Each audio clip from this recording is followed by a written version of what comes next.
mga kakit-kakit. Kagiron ka, ang ilhanan nga na-infected na, nanaan. Kung ka na mong ka, ilhanan nga, infected na ka, nanakay 5. Now, fever, so wala to siya pag first aid. Sa unang panahon, kung hilantan ka, paimnon kang medisina, of course. Paimnon nila. Paimnon ka para hilanan. Di na buhaton, bukutan ka. Amulan ka, switiran ka, sirandaan ang mga bitana. That is wrong now. Kaya ang taong kihilantan, init.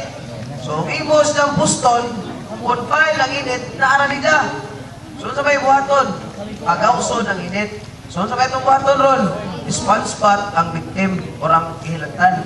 O rumay mo, why nanurok sa isang lawas, why sign ka na ay mga nanurok sa lawas, pakaligo ah. Kaya kinahanglan na itong i-cool down ang pasyente nga kihilantan. Kaya dili, ang sunod ang sailanat is convulsion. Naa na ron ang convulsion. Ano sa bang convulsion? Mulapas na ang kainiton sa lawas o 40.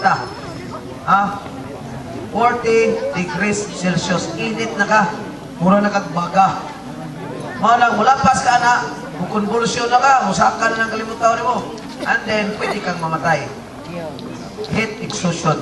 So, ang hilantan karon, ablihan ang bintana, di na switiran, di na habulan, o mahimo is panspat. O mahimo kakaligua. Why? Science ka na nanurok.